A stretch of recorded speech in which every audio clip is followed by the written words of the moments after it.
Seja bem-vindo ao Conversa Capital. Recebemos esta semana Isabel Ucha, presidente da Euronext Lisbon. Muito obrigada por estar aqui com a Antena 1 e com o Jornal de Negócios. Como sempre acontece, começo por lhe perguntar o que é para si neste momento capital em Portugal? Olá, muito obrigada pelo convite. É um gosto de estar aqui. Enquanto líder de uma infraestrutura de mercado de capitais, capital, para mim, é um pilar fundamental para as empresas poderem crescer, poderem inovar, poderem investir em desenvolvimento, em inovação, em tecnologia, em internacionalização e, naturalmente, enfrentarem os desafios da sustentabilidade, da transição digital, climática, ambiental, que são desafios enormes e que exigem imenso capital. E fazê-lo de uma forma sustentada financeiramente, de uma forma equilibrada. É preciso que as empresas tenham capital suficiente para fazerem investimentos e para enfrentarem os riscos que esses investimentos implicam e, portanto, o capital é crítico a Portugal, às empresas e ao desenvolvimento económico. Já vamos falar especificamente sobre essa questão do capital e da necessidade das empresas estarem capitalizadas, nomeadamente, mas, em termos gerais, estamos a viver os impactos da guerra, que se traduzem em problemas nas cadeias de abastecimento, na inflação, na subida das taxas de juros, do preço dos combustíveis, da eletricidade, enfim, por aí fora. Isabel Ucha conhece bem o tecido empresarial português. Do seu ponto de vista, que impacto é que este contexto está a ter nas nossas empresas? Um contexto onde temos um aumento inesperado e um aumento significativo e talvez persistente da inflação, que traz consigo aumento das taxas de juros e dos custos em geral para as empresas, não é um cenário positivo e, portanto, terá o seu impacto, e já está a ter o seu impacto nas empresas e nas empresas portuguesas também.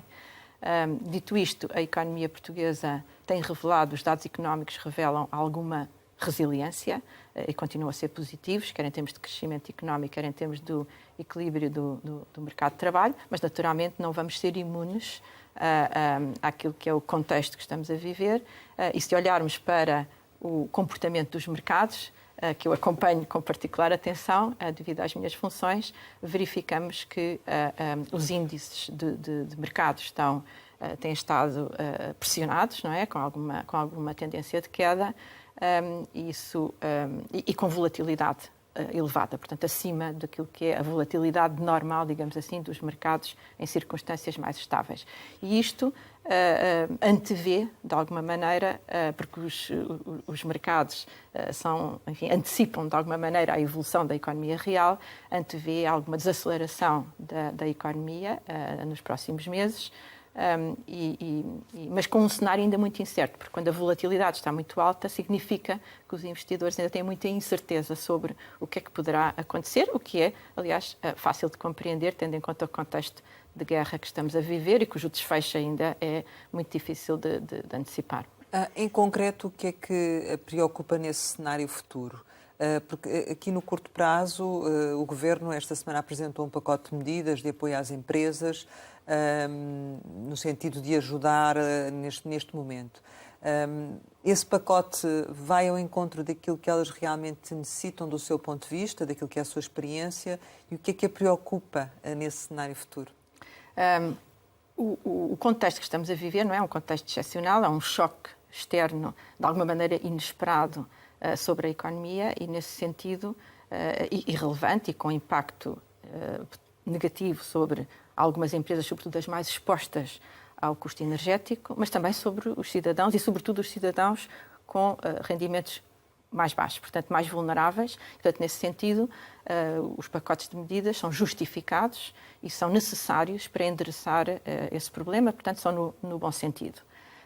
É preciso que, em paralelo com estes pacotes, se continuem a tomar as medidas mais estruturais de apoio, designadamente, à transição energética para as energias renováveis e limpas em carbono, para a transição digital e para aquilo que são os fatores de competitividade mais estruturais da economia. E, portanto, estes dois aspectos têm que ser tidos em paralelo e devem ser desenvolvidos. Não se pode perder de todo esse processo, até porque é uma oportunidade também, não é? As crises trazem grandes desafios, mas também trazem oportunidades. É uma oportunidade de acelerar o investimento, designadamente o investimento na transição energética e na diversificação das fontes de energia. Nesse aspecto, Portugal, porventura, está a ser menos afetado do ponto de vista do fornecimento, não do ponto de vista dos preços, mas do ponto de vista do fornecimento, tem alguma resiliência adicional que outros países europeus não têm, mas certamente, como eu referi, não vai ser imune e, portanto, é uma oportunidade que também devemos aproveitar para acelerar esse processo e, portanto, os investimentos que têm que ser feitos, públicos e privados, devem ser efetivamente acelerados. Mas há neste pacote uma preponderância das linhas de crédito. É isso que as empresas precisam? Enfim, as empresas dirão melhor do que certo. o que é que poderá ser mais importante para elas e porventura, o Governo ainda poderá calibrar estas medidas em função daquilo que for o desenvolvimento concreto desta crise energética, como referi, tem um elemento de incerteza ainda muito elevado. Nós estamos a ver que alguns indicadores já revelam alguma estabilização em alguns preços das fontes de energia e em algumas matérias-primas, mas isto ainda pode ter outro tipo de desfechos e, portanto, temos que ir calibrando as medidas à medida que o cenário também vai evoluindo. Duas questões concretas relativamente à questão do imposto extraordinário sobre as empresas, sendo que as energéticas também têm um peso grande na Bolsa e nos investimentos que fazem. Faz sentido, do seu ponto de vista, esse tipo de imposto? Vamos lá ver, a matéria fiscal, sobretudo, a minha opinião é nós devemos ter, tanto quanto possível, estabilidade fiscal e, tanto quanto possível, uma abordagem à fiscalidade enquanto aquilo que ela pesa na economia portuguesa, não é? E nas empresas e nas pessoas. E Portugal tem uma carga fiscal genericamente elevada e que deve ser reduzida progressivamente com medidas estruturais e persistentes de redução da carga fiscal. Essa medida em concreto deve ser avaliada no contexto daquilo que ela poderá vir a resolver ou não resolver, não é? Portanto, estas medidas extraordinárias e de emergência, digamos assim, devem focar-se em apoiar as pessoas e as empresas que efetivamente estão a ter dificuldades em enfrentar este problema. Não sei até que ponto essa medida enfim, resolveria alguma questão em concreto. Não me pareceu claro que assim fosse.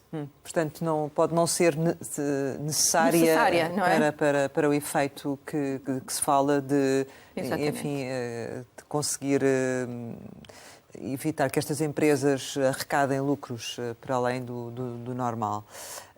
E relativamente ao PRR, qual é a sua expectativa? Portanto, a política pública, do ponto de vista da Euronext e da infraestrutura de mercado de capitais em geral, enfim, há todo um trabalho que foi feito em parceria com o Governo, a OCDE, como sabe, onde foi feito um diagnóstico muito profundo e onde foram feitas um conjunto de sugestões muito concretas para endereçar o problema do financiamento das empresas, da economia e também desenvolvimento do mercado de capitais, e estas medidas, não é, devem abranger algumas áreas que me parecem muito importantes. A primeira dessas áreas é a formação, a capacitação, a literacia financeira e do mercado das empresas, dos empresários e dos investidores. Muito importante, não é? Nós temos um nível de literacia dos investidores muito, muito baixo, em conceitos básicos, e isso é absolutamente fundamental para termos mais poupança, mais investimento e, portanto, mais financiamento às empresas. Depois há uma segunda linha, que é a linha da simplificação e da evolução do sistema regulatório e de supervisão, não é? Regulatório e legal, regulatório e de supervisão. Ainda há áreas onde é possível melhorar e simplificar o acesso das empresas ao mercado de capitais, não só na vertente de capital, mas também na vertente de dívida, de emissões de obrigações, onde se beneficiaria de alguma simplificação, por exemplo, no âmbito do Código das Sociedades Comerciais. No regime de titularização, poderia ser importante para que empresas mais pequenas pudessem fazer emissões de obrigações que depois, incluídas em veículos de titularização, pudessem ser distribuídas a investidores internacionais. Portanto, há aí uma linha também de trabalho que é bastante importante. Depois há uma outra linha que tem a ver mais com a forma estrutural, como Portugal lida com a poupança e com o investimento, no sentido, por exemplo, da forma como o regime de pensões é gerido. Esta discussão sobre a sustentabilidade da segurança social é uma oportunidade, digamos assim, ou não? É uma oportunidade e parece-me que deveria ser uma oportunidade bem aproveitada para se começar efetivamente a caminhar no sentido de um regime de capitalização, portanto, a introduzir alguns elementos de capitalização. Obviamente, não estou aqui a falar de uma substituição total do regime atual por um regime de capitalização, mas de introdução progressiva de um elemento de capitalização, por duas razões fundamentais. Primeiro, porque consciencializa as pessoas que, de facto, precisam de contribuir mais para as pensões que querem ter no futuro e que o regime de segurança social que temos atualmente dificilmente terá condições para financiar. Portanto, aumenta a poupança e aumenta também o investimento em mercado de capitais, porque os regimes de capitalização, naturalmente, induzem ao investimento dessas poupanças em mercado, porque os fundos de pensões, naturalmente, terão que o fazer e deverão fazê-lo. Tem alguma expectativa que isso aconteça agora? Só para terminar, sim. Noutros mercados onde a Euronext está presente, a experiência que temos e o que os dados demonstram é que países onde os regimes de segurança social e de pensões têm uma componente de capitalização forte, têm também mercados de capitais mais fortes, mais ativos e mais capital para investir, precisamente por esse efeito induzido da poupança e do investimento. Qual é que causa qual? Enfim, esta abordagem tem que ser uma abordagem holística, no sentido onde este problema não se resolve com uma medida ou duas medidas esporádicas, resolve-se com uma abordagem em várias vertentes, consistente, persistente e duradoura no tempo, não é? Portanto, isto é um caminho que temos que fazer nestas várias vertentes que eu referi. Por exemplo, também na presença que o Governo pode ter no mercado de obrigações para os investidores de retalho, não é? No passado já tivemos emissões de obrigações dirigidas aos investidores individuais, as OTRVs, não é? Como a designação indica, e penso que estão criadas agora as condições também neste novo ciclo de taxas de juro mais elevadas para que esse instrumento possa ser retomado e portanto, por aí também é um elemento adicional de diversificação das poupanças, do investimento e da própria literacia, a literacia dos investidores nacionais. Antes de irmos aos investidores de retalho, queria só voltar ao tema da capitalização das empresas. O Ministro das Finanças falava ainda esta semana sobre instrumentos de reforço de capitalização das empresas que estarão a ser preparados para o Orçamento do Estado, para o próximo Orçamento do Estado. Como é que vê esta iniciativa? O que é que espera que saia daqui? Todas as medidas de apoio à capitalização das empresas deverão ser positivas e no sentido daquilo que foram e têm sido as recomendações internacionais, e penso que o Governo está a trabalhar nesse sentido, foi dito pelo Sr. Ministro. O que é muito importante é, a par das medidas que já estão previstas de capitalização através, designadamente, dos instrumentos que o Banco de Fomento tem à sua disposição, essas iniciativas sejam complementadas com outras iniciativas que complementem passo a expressão, complementem o financiamento mais de natureza pública com o financiamento de natureza mais privada e, sobretudo, através do mercado. Portanto, o mercado de capitais é uma fonte, por excelência, de captação de investimento e de investimento estrangeiro, e Portugal precisa muito de investimento estrangeiro para complementar taxas de poupança nacionais que são relativamente baixas, até pela dimensão do país. Mas chegamos com a noção de que isso é uma questão que, enfim, vários presidentes da Euronext têm vindo a insistir ao longo dos anos, mas ficamos com a ideia que esse é um tipo de informação e de abordagem, de tendência que não passa pelo discurso do governo. Ou seja, que parece que também não há essa vontade de que isso efetivamente aconteça, ou não? Não, eu penso que o Governo tem tido uma abertura significativa para abordar estes temas, a necessidade, lá está, de capitalizar e de usar o mercado para capitalizar as empresas. O próprio trabalho que foi feito é revelador, porque foi o Governo que liderou esse esforço e que está a trabalhar em medidas concretas nesse sentido. Portanto, temos tido toda a abertura para continuar este diálogo e para continuar a fazer coisas. E devo realçar que já algumas iniciativas na sequência desse trabalho foram tomadas, nomeadamente, por exemplo, a revisão do Código dos Valores Mobiliários, que foi aprovada em dezembro, traz um conjunto já de simplificações, traz uma medida muito interessante que é a possibilidade de voto plural nas empresas cotadas. O que é que o voto plural traz? É a possibilidade de haver acionistas que têm mais do que um voto e, portanto, podem manter o controle da empresa, mesmo não tendo a maioria do capital, e, portanto, isto permite que as empresas possam crescer e buscar capital ao mercado sem que os seus empreendedores, aqueles que têm a visão e aqueles que têm a capacidade, de facto, de fazer crescer as empresas, percam o controle. Isto é muito importante, por exemplo, para empresas tecnológicas, como temos, aliás, visto, é essa a estrutura que têm a maior parte das grandes empresas tecnológicas. Isso é muito importante para as empresas familiares, e o tecido empresarial português é populado maioritariamente de empresas familiares, aliás, na Europa em geral. Portanto, já se tomaram algumas medidas. Medidas de promoção, por exemplo, já se tomaram medidas. E medidas fiscais? No âmbito da fiscalidade, como já referi, muito importante haver estabilidade fiscal e redução do nível fiscal. Aqui temos ficado aquém daquilo que seria desejável. Por duas razões. Primeiro, porque está previsto no orçamento que já foi aprovado, não é? Que está em execução, uma medida que, em nossa opinião, vem ao invés do que seria desejável, que é o englobamento das mais-valias sobre instrumentos de capital para investidores com determinado nível de rendimento e realizadas em menos de 12 meses, o que tem também uma conotação desadequada de que são mais-valias especulativas, que não é necessariamente o caso, porque os investidores podem ter necessidades de comprar e vender que não são necessariamente dessa natureza. Portanto, essa é uma medida que vem ao invés, como digo, daquilo que deveria ser o caminho de estabilidade. E depois há, como já referi, uma necessidade de reduzirmos a carga fiscal genericamente sobre o trabalho, sobre o investimento, sobre os instrumentos de investimento e de capitalização.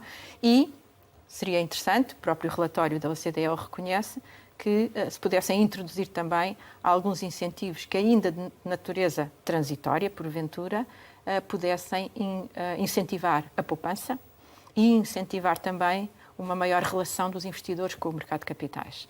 A questão do englobamento não dá um sinal exatamente contrário? Vem ao invés, exatamente o que eu disse, exatamente. Vem ao invés daquilo que seria desejável. Mas em relação ainda à questão fiscal, também muitas vezes ficamos com a ideia que quem vai pedir dinheiro ao banco acaba por ser, em termos de tributação, mais facilitado do que quem vai ao mercado de capitais, ou não?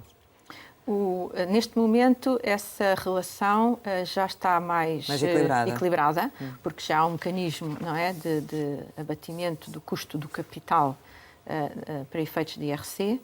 Poderá ser melhorada, mas já se fez caminho nesse sentido, sim. Em termos gerais, que tipo de orçamento é que acha que será necessário para 2023, também em função daquilo que nos acaba de referir? O caminho da consolidação orçamental é um caminho importante. Aliás, veja-se o impacto que teve, do ponto de vista do mercado de capitais, naturalmente, veja-se o impacto que teve na redução do rating da República Portuguesa, e isso, naturalmente, tem impacto na percepção de risco que os investidores têm sobre a economia e, portanto, também sobre as empresas, e isso é positivo para o mercado de capitais. Portanto, é um elemento, foi uma evolução muito positiva. e, portanto, esse caminho é importante que continue. Dito isto, também é preciso perceber, não é? E também como economista tenho essa convicção que estamos a passar um momento particularmente difícil, muito incerto, e não sabemos exatamente ainda que medidas é que vamos precisar de tomar, eventualmente mais, para lidar com esta situação. Esperemos que não seja preciso mais, porque seria bom sinal, e, portanto, que este caminho pudesse continuar a ser seguido. A segunda nota é, como referi, que esta consolidação se fizesse muito por maior eficiência na despesa que permitisse a redução da carga fiscal. Sendo que eu estava agora a lembrar-me ainda relativamente a essa questão da carga fiscal, é que as empresas do setor energético é que, no fundo, têm vindo também a ajudar a valorizar a Bolsa e correm o risco de vir novamente a ser penalizadas fiscalmente. Isso teria impactos também na própria Bolsa, eventualmente, ou não? Efetivamente, a evolução do mercado português este ano tem sido positiva e até ao invés daquilo que tem sido a tendência dos índices europeus, pelo menos, internacionais, enquanto que o mercado europeu, em média, caiu desde o início da guerra, mais ou menos 10%, o índice português valorizou 10%, portanto, temos um diferencial de quase 20%. De valorização. Isso, em parte, está relacionado com a resiliência que a economia portuguesa tem demonstrado, mas também, é verdade, com a exposição que o nosso mercado tem a um conjunto de empresas energéticas que têm tido um desempenho positivo e sobretudo, na área das energias renováveis, não é? Porque nós temos, neste momento, uma exposição, felizmente, significativa a empresas que estão a crescer nas energias renováveis. E, aliás, que têm usado o mercado para se capitalizarem e investirem nestes programas muito intensos, muito exigentes de investimento. Só nos últimos 2 anos foram quase 3 mil milhões de euros que foram levantados pelas empresas de energia cotadas na Bolsa para financiar exatamente esse crescimento. E é uma nota muito interessante que eu gostava de fazer, que é precisamente sobre o papel do mercado de capitais e aquilo que pode ser o papel do mercado de capitais olhando para o futuro. E eu acrescentava aí um ponto. Há pouco, quando lhe perguntava do PRR, eu estava a pensar também um pouco nos negócios que vão surgir no âmbito do PRR e que podem vir depois a ter consequências também, até consórcios que se estão a formar em eventuais investimentos em Bolsa, não é? Pronto. Exatamente. O que nós vinhamos observando, não é? Sobretudo nos últimos 2, 3 anos, antes de rebentar esta situação mais complexa que estamos agora a viver, é que houve um crescimento muito significativo de entradas na Europa e no mundo em geral, de entradas de empresas em Bolsa e de aumentos de capital de empresas cotadas. Essencialmente, em que setores? Nas áreas, precisamente, das energias renováveis, da transição energética e de lidarmos com os problemas do clima e do ambiente, não é? Em áreas da transição digital, a digitalização e as empresas ligadas à tecnologia, e depois em outras áreas onde, naturalmente, o crescimento na saúde e noutros setores, nos serviços, etc. E, portanto, 2020, sobretudo a partir do verão, e 2021 foram anos recorde de entradas em mercado.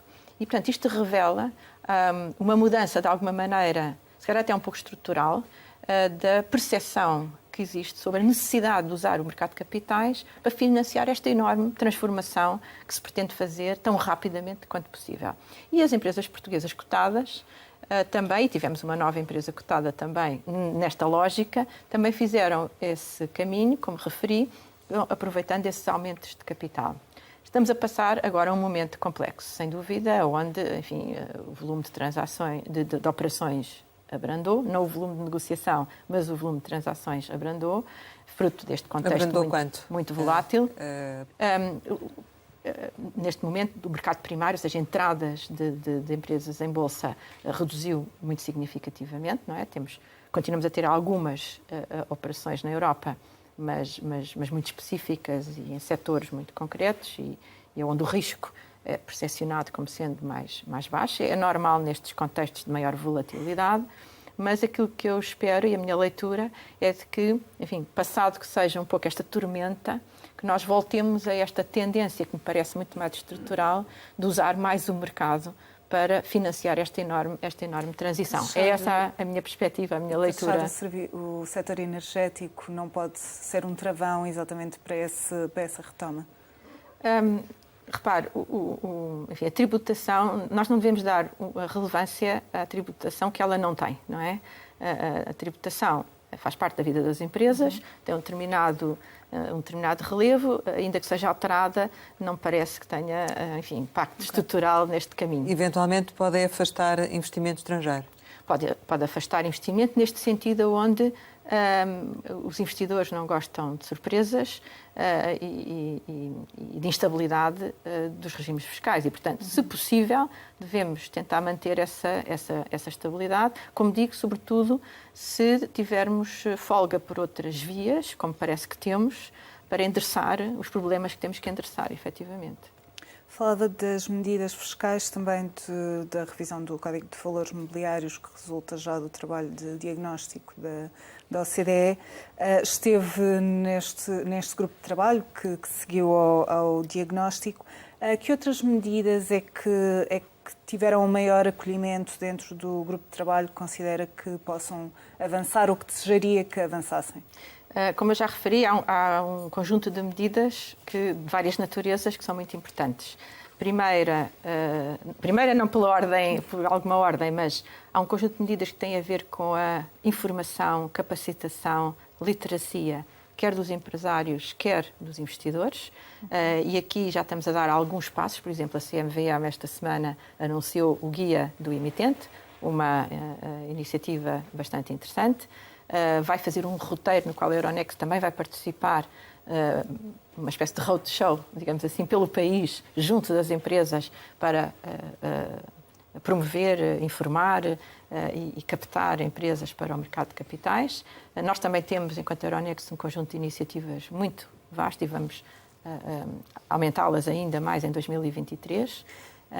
Os nossos programas Tech Share, Family Share, Private Equity Share, IPO Days, portanto, há todo um investimento que continuamos a fazer. A Euronext tem um compromisso com Portugal que continua muito significativo e com investimento crescente nesta área da promoção e da capacitação. Portanto, há essa linha de medidas que consideramos muito importante, onde o próprio Banco de Fomento também pode ter um papel relevante, também está identificado, como referi no relatório. Qual é o papel do Banco de Fomento? Tem sido apontado como uma ferramenta importante, nomeadamente ao nível dos empréstimos participativos. O que é que o Banco de Fomento já fez e o que é que considera que ainda pode vir a fazer? O Banco de Fomento é uma infraestrutura crítica para implementar, de facto, os apoios à capitalização, não é? Como sabem, que estão previstos no âmbito dos apoios públicos e comunitários a Portugal. Portanto, vai ser uma infraestrutura crítica nesse sentido, mas também pode ter um papel mais ativo neste esforço de mobilização, capacitação e informação e há iniciativas que estão a ser discutidas nesse sentido. Que tipo de iniciativas? Programas efetivos, não é? De informação, de capacitação, de literacia, sobretudo junto das empresas, para que elas estejam mais atentas e mais alertas para aquilo que o mercado de capitais e outras fontes de financiamento complementares ao tradicional financiamento bancário podem trazer-lhes.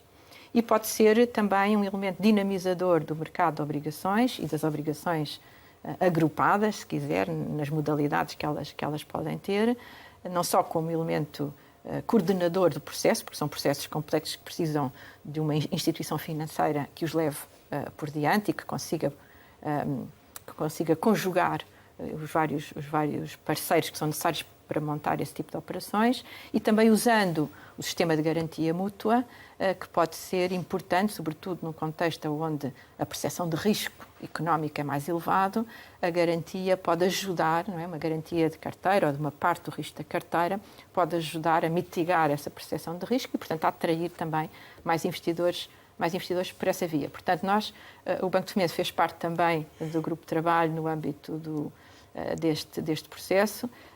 e para nós pode ser uma infraestrutura muito interessante. Há depois uma outra linha onde também debatemos o papel do Banco de Fomento, que é na mitigação, digamos assim, de algumas falhas de mercado que, por vezes, existem no mercado de capitais, sobretudo no que diz respeito às empresas mais pequenas e à capacidade que elas têm e à atratividade que elas podem ter para os investidores, por exemplo, no research, ou no rating, ou na prestação de alguns serviços financeiros. E a abertura por parte do Banco de Fomento para este tipo de iniciativa? Para como referi, o Banco de Fomento fez parte deste grupo de trabalho, participou ativamente, mostrou sempre muito interesse e, portanto, eu tenho toda a confiança de que vamos fazer trabalho relevante nesta área. E estamos a olhar para que período temporal?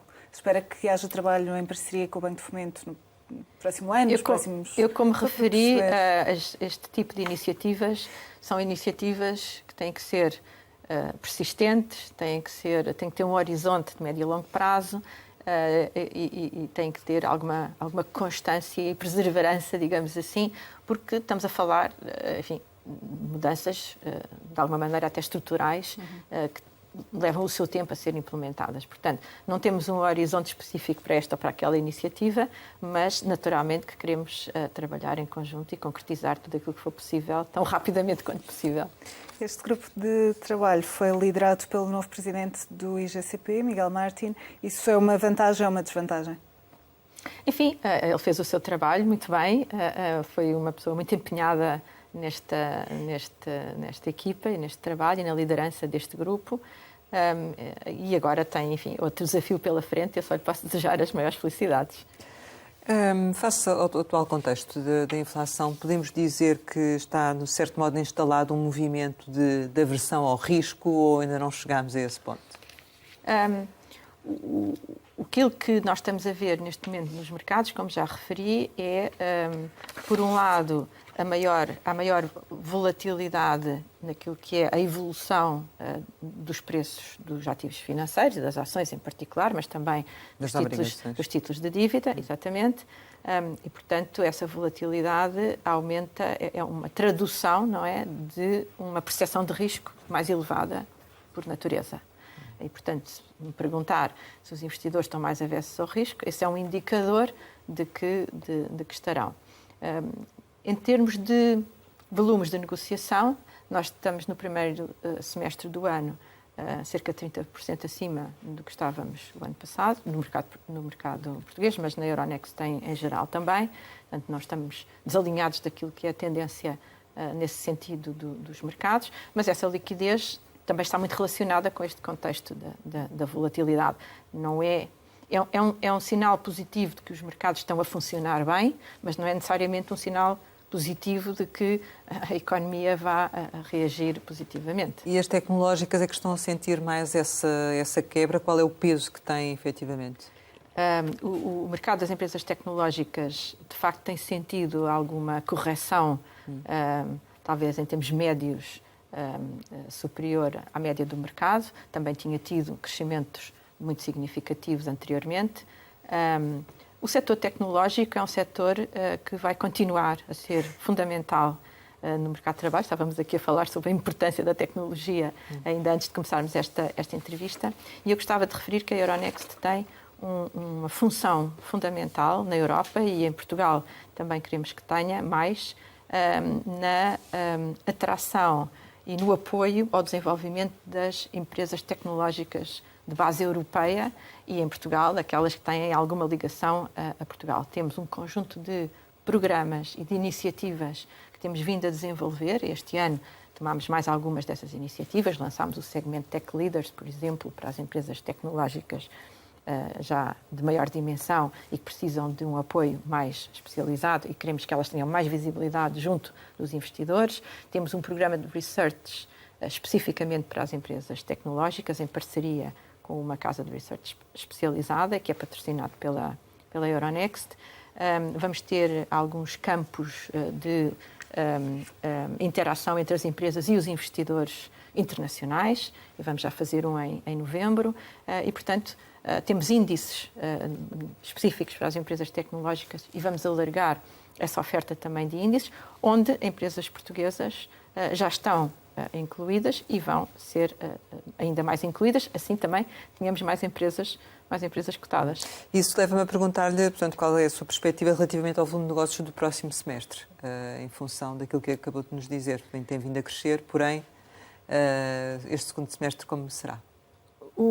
A perspectiva que nós temos neste momento, o cenário central, que aliás é comum a muitos analistas, é que ainda vamos ter um segundo semestre ou um final de ano com alguma volatilidade, porque há muitos elementos de incerteza ainda ligados ao desfecho da guerra, designadamente, dos preços da energia e de algumas matérias-primas, da própria inflação, não é? Como é que a inflação se vai comportar, estamos num cenário também de grande incerteza quanto a isso, e depois também, enfim, da reação das autoridades monetárias, das taxas de referência do Banco Central Europeu, ou dos bancos centrais mais globalmente, e da forma como a economia vai reagir, no fundo, a tudo isto e vai ser capaz de se adaptar a tudo isto. Mas qual é a vossa previsão? Temos uma previsão, enfim, mais ou menos semelhante àquilo que foi o primeiro semestre no que diz respeito à atividade de trading, de negociação, relativamente ao mercado primário, enfim, continuando-se a verificar um cenário de alguma volatilidade adicional, é natural que haja menos operações em mercado e, portanto, nesse sentido, sofreremos, não é, alguma perda de receitas por essa via. Menor crescimento, ou seja, aqueles 30% do primeiro semestre não se vão... Não, isso é mercado secundário. Isso é mercado secundário. Okay. Na área da negociação, estamos enfim, a nossa expectativa é que, continuando a volatilidade, a negociação poderá continuar mais elevada. Na área da entrada, se quiser, de empresas em mercado ou de outro tipo de operações de financiamento, ou mesmo até de emissões de obrigações, é possível que, como digo, continuando esta volatilidade, ainda haja alguma retração das empresas e dos investidores em fazer algum tipo de transações. E poderão também desviar, no fundo, um pouco aquilo que são, em função do apetite pelo risco, levar a investimento noutros produtos, não é? Portanto, eventualmente, ou não? Repare que, em contexto de inflação, a pior coisa que as pessoas podem fazer é deixar o dinheiro parado, não é? Em depósitos. Portanto, essa é a primeira preocupação que me parece que os investidores devem ter. E, portanto, devem investir, apesar do contexto ser incerto e ser complexo, devem investir numa lógica de médio e longo prazo e diversificar. As ações são um instrumento que, no médio e longo prazo, tendem a absorver a inflação e, portanto, serem investimentos desse ponto de vista com resiliência à inflação. As obrigações, num primeiro momento, podem sofrer com a inflação inesperada, mas depois vão ajustar naturalmente as taxas à evolução daquilo que forem as taxas de juro de mercado e, portanto, como referi, é preferível investir num portfólio diversificado de instrumentos financeiros com risco adequado do que, de facto, deixar o dinheiro parado. Não é? Isso é que não é de todo aconselhável neste momento. Os investidores particulares, os forradores, pequenos investidores, viraram-se muito para o mercado de capitais durante a pandemia. Agora, com a escalada da inflação, a subida das taxas de juros pelo BCE, como é que têm visto esta tendência? Mantêm-se ou fugiram?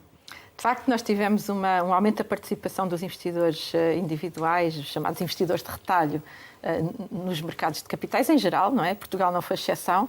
Em 2020 e início de 2021 houve um aumento de 50%, mais ou menos, da participação dos investidores individuais. Houve muitas contas novas abertas, muitos investidores que nunca tinham investido e jovens, enfim, literados em tecnologia e financeiramente. Um movimento muito interessante nesse sentido. O ano 2021 continua a ser um ano muito forte nessa participação. Desde que começou este período de maior volatilidade, sobretudo desde que começou a guerra, e, portanto, temos este cenário de algum arrefecimento, digamos assim, dos mercados em termos de cotações e alguma volatilidade adicional, tem havido alguma retração. Ainda estamos a níveis acima do que estávamos pré-pandemia, mas ligeiramente abaixo daquilo que foram os anos 2020 e 2021. Isso é uma tendência que poderá continuar em função do cenário, não é? Em função do cenário, em função do cenário. Mas é bom que isso aconteça, que essas pessoas se aproximem do mercado? Nós ou não? entendemos que a participação dos investidores individuais é extraordinariamente importante para o mercado e é extraordinariamente para as pessoas enquanto cidadãos, não é? Serem donos da sua vida financeira e terem a capacidade de aplicar as suas poupanças e de fazer os seus investimentos em mercado. Dito isto, devem fazê-lo de uma forma informada e, como referiu, e muito bem, de uma forma muito diversificada, portanto, com muita cautela nesse ponto de vista. Mas o mercado de capitais mais dinâmico é necessariamente um mercado onde a participação do investidor individual deve ser tão significativa quanto possível e nós temos margem, efetivamente, para fazer crescer esse segmento. E agora, por maioria de razão, depois desta experiência que os investidores tiveram e desta apetência renovada por participar no mercado, era interessante que permanecessem, não é? E que mantivessem essa tendência para o futuro. Haverá certamente uns que experimentaram e gostaram e ficaram, outros que nem tanto. Relativamente ao pressário das comissões, vai haver alterações ou não? A Bolsa também vai sentir os efeitos do contexto económico? Que a Euronext está a sentir os efeitos deste contexto é um facto. Nós estamos a ser, como todas as empresas, confrontados com subidas, não é, dos custos da energia, dos custos de alguns equipamentos informáticos, dos custos de seguros, dos custos de fornecimento de um conjunto de serviços de consultoria e de processos, não é, que temos que utilizar na nossa... E também até dos próprios custos do fator trabalho, porque, como sabe,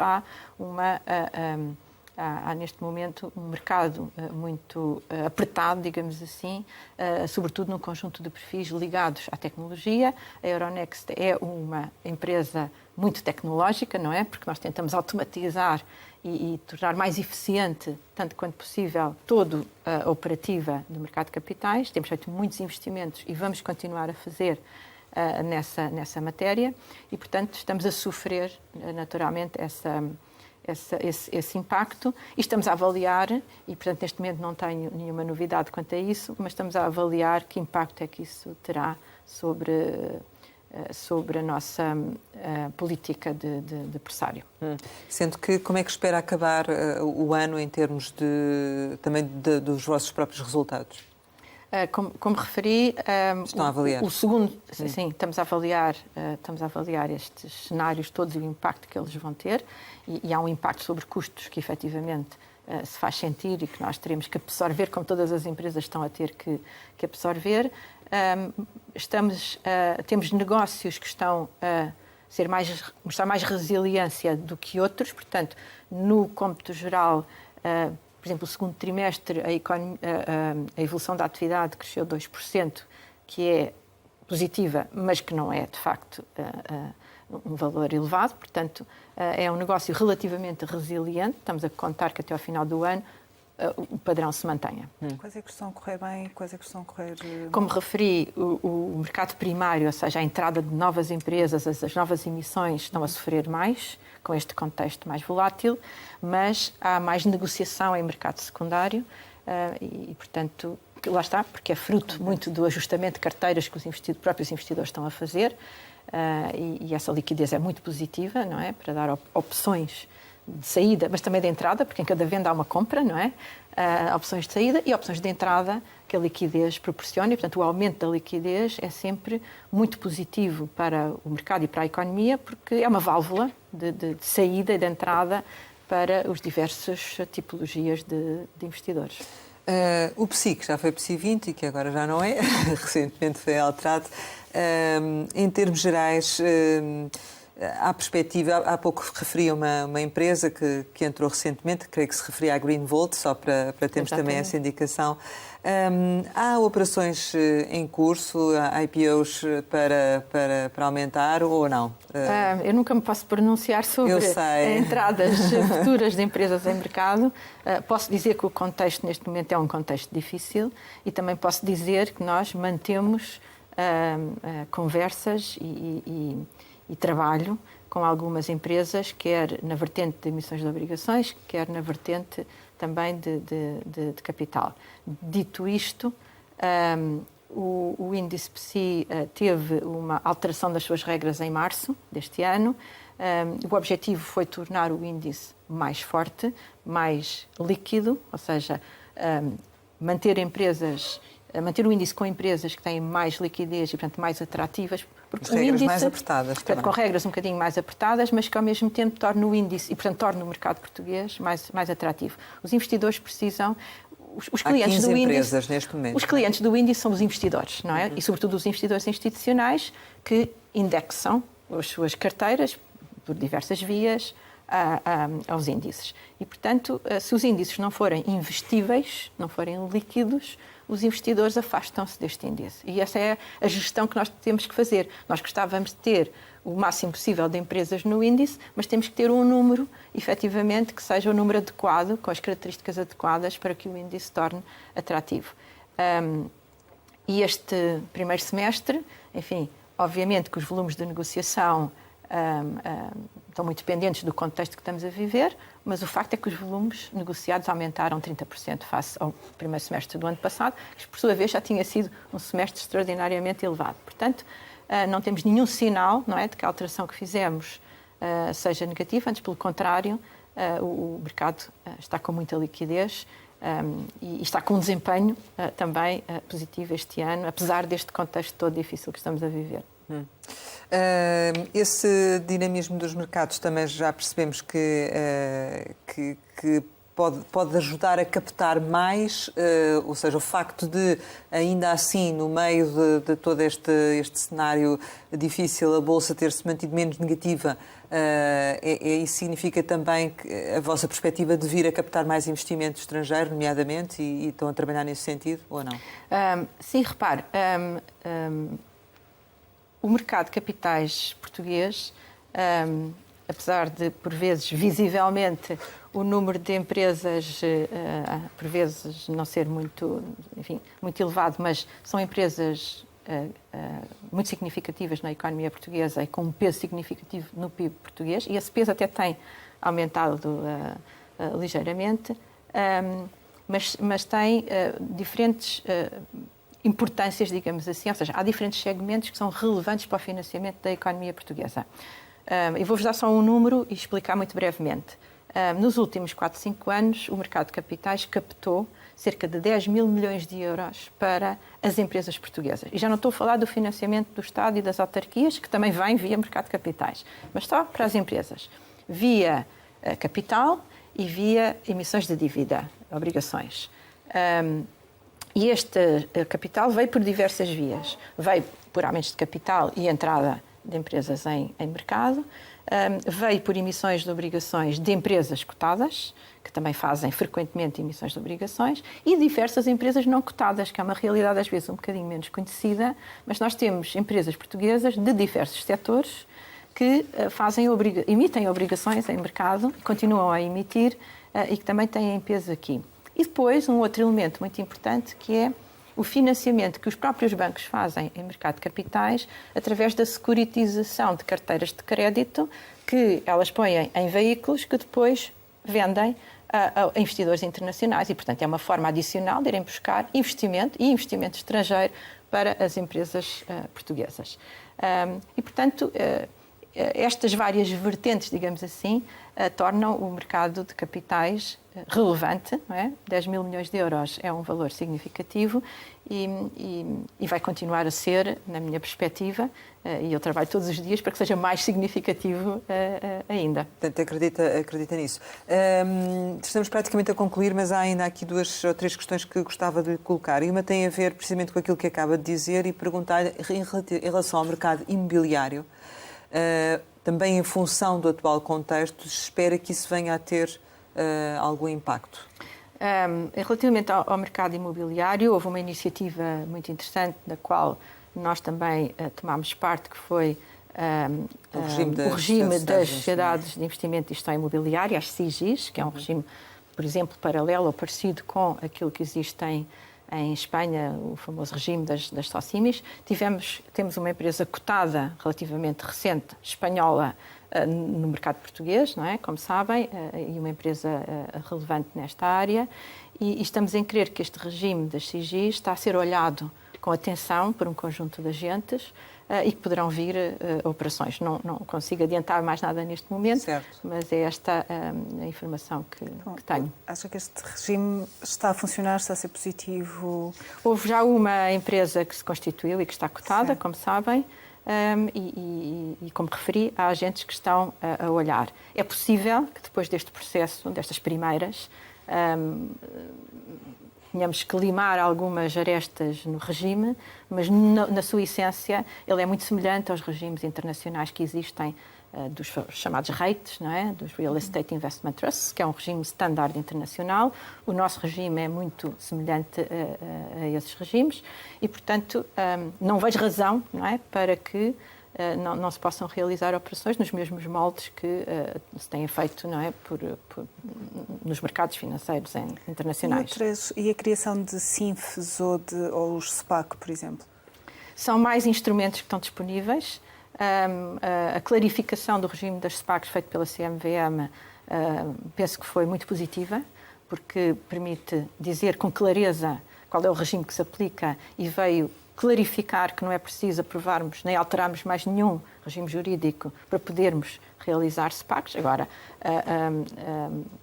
a realização, a concretização de operações, naturalmente dependerá da necessidade do mercado e da oportunidade que possa surgir.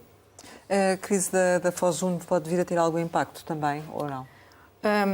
O tema do investimento estrangeiro e do investimento de capital nas nossas empresas, em particular das empresas cotadas, que são aquelas que me preocupam.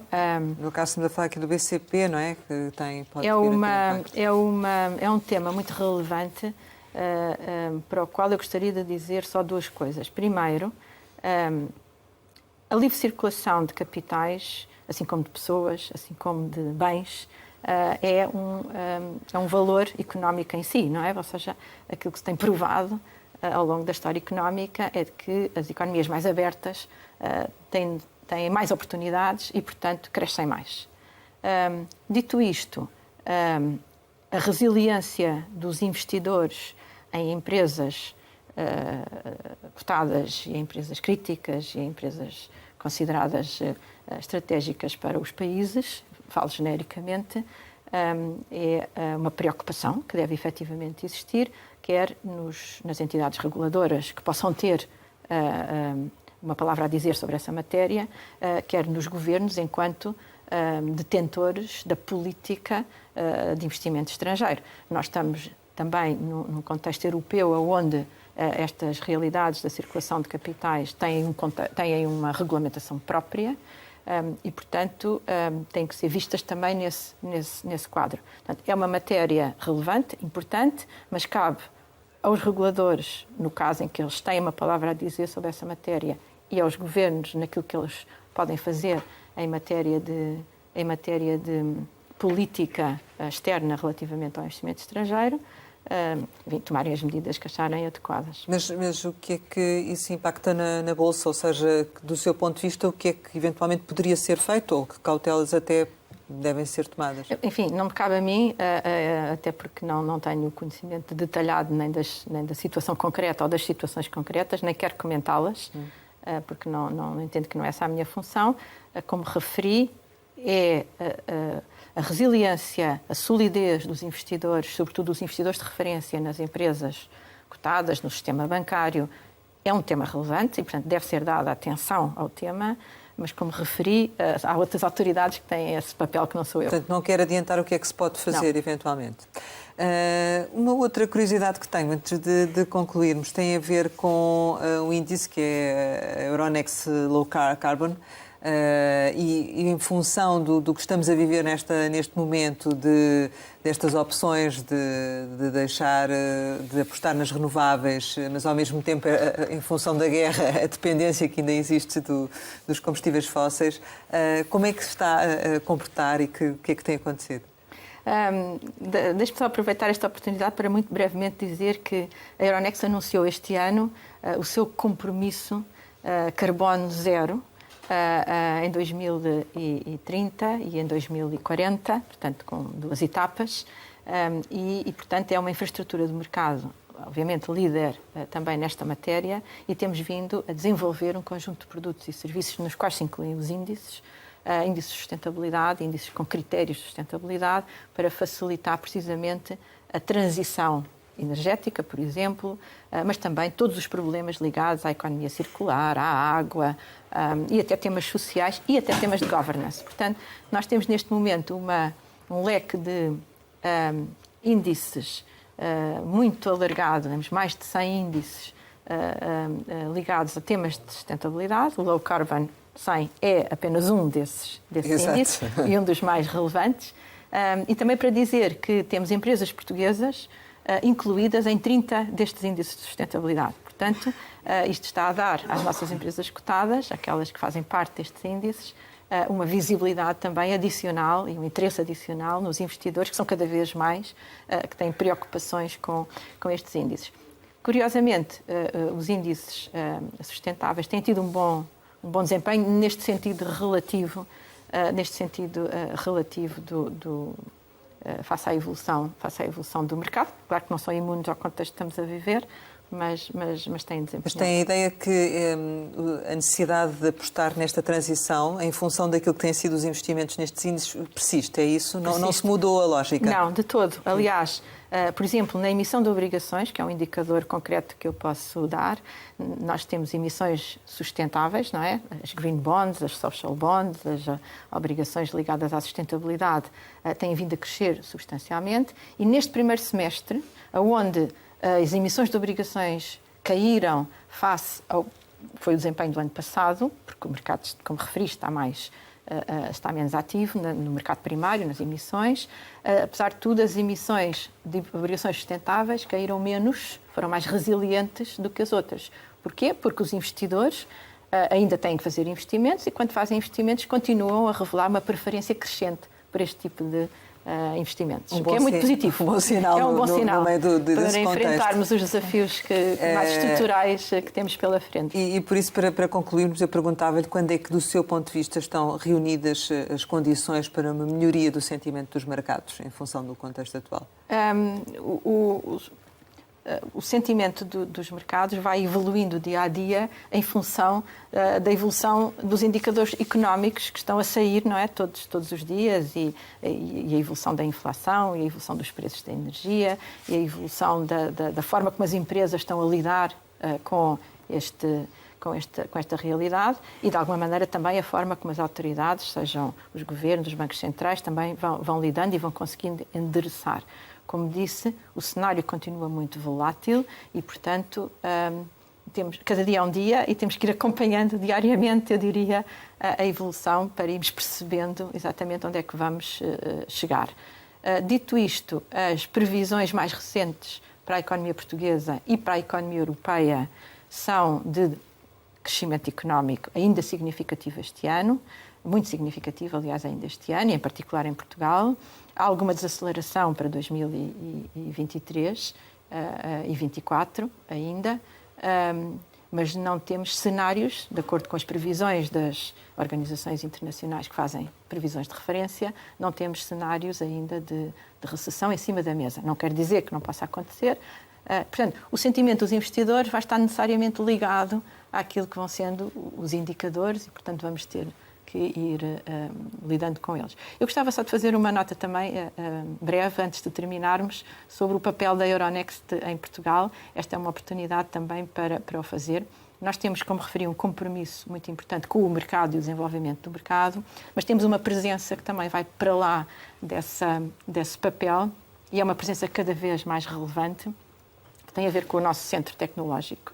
Nós temos um centro a partir do qual é feita toda a operação das bolsas. Foi criado em 2019, Foi criado em 2017, fez 5 anos, e tem sido um percurso de sucesso e um percurso de crescimento. É um centro de excelência em algumas áreas, por exemplo, como a cibersegurança, onde nós temos toda a equipa de cibersegurança centrada no Porto, mas também noutras áreas de infraestrutura, de end-user computing, até da área financeira. Temos também já um conjunto de colaboradores na área financeira e, portanto, é um excelente centro para trabalhar e é onde nós podemos oferecer condições extraordinárias aos talentos portugueses para ficarem em Portugal a trabalhar na Euronext. Temos uma outra operação também muito importante, que é a nossa central de liquidação e custódia. O Grupo Euronext tem hoje, na sequência das aquisições que foi fazendo, 4 centrais de liquidação e custódia, o que está a permitir desenvolver uma área de negócio muito mais relevante e muito mais forte neste tipo de serviços, e Portugal também está a começar a ser um centro de captação para esta área de negócio internacional, de captação de funções e de pessoas. E estamos a recrutar pessoas também para fazer funções internacionais nesta área, e gostava de deixar também aqui essa nota. E acha que isso tem ajudado a dar maior visibilidade à Euronext em Portugal, sem dúvida. Sem dúvida, é sem isso? Dúvida. E é só perguntar, no total do grupo, quantas pessoas estão a contratar em Portugal neste momento? Nós, neste momento, temos recrutamentos abertos para talvez 40 pessoas. E mais, se calhar, fariam falta, não é? Se pudessem contratar mais. Nós vamos avaliando, não é, estas necessidades e vamos também sempre reavaliando a possibilidade de trazermos mais funções para Portugal, para Lisboa e para o Porto. Também temos colaboradores em Lisboa a trabalharem para funções que são mais ao nível do grupo, portanto, podemos recrutar para Lisboa e recrutar para o Porto. Agora sim, chegamos ao final e, como habitualmente, costumamos lançar algumas palavras para uma resposta rápida. A primeira é Universidade Católica. Foi a minha casa de formação, é a casa onde eu ainda continuo a dar aulas ao fim de todos estes anos e, portanto, é a casa do meu coração. Paridade. Paridade é um tema pelo qual eu me tenho empenhado, que é um tema importante e que está a fazer progressos, mas que precisa de fazer muito mais progressos. Serviço Nacional de Saúde. É um serviço crítico para Portugal, para os portugueses, que também tem evoluído significativamente, mas que tem muitas deficiências que precisam de ser colmatadas. TAP. É uma empresa relevante para o país, é uma empresa onde o governo português está a pôr um empenho extraordinário na sua sobrevivência e na sua sustentabilidade futura e, portanto, espero que esse caminho seja bem sucedido. Mário Centeno. Ex-ministro das Finanças e uma figura de referência como economista e como português. Corrupção. É um tema contra o qual temos que lutar. A Euronext é particularmente sensível e eu também a esse tema. O compliance, as auditorias internas, a gestão de risco, são áreas que têm que ser constantemente reforçadas e que são importantes para ultrapassarmos essa dificuldade. Ambição. Ambição é aquilo que todos temos que ter, faz parte da natureza humana e é a ambição que faz mover o mundo. Família.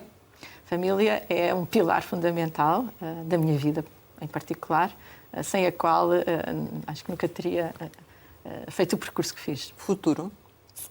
E o futuro, eu tenho uma grande confiança no futuro de Portugal, porque tenho observado em particular que a imagem, a percepção que existe de Portugal no exterior mudou, está a mudar substancialmente. Não só na percepção que existe relativamente aos nossos produtos, a realidade do turismo é aquela que todos nós conhecemos, portanto, um enorme sucesso, e também a vontade de muitas pessoas com quem me cruzo todos os dias de virem viver para Portugal, porque estão a descobrir que Portugal, de facto, é um país maravilhoso e isso deixa-me alguma confiança no futuro também de Portugal, por essa razão. Portugal.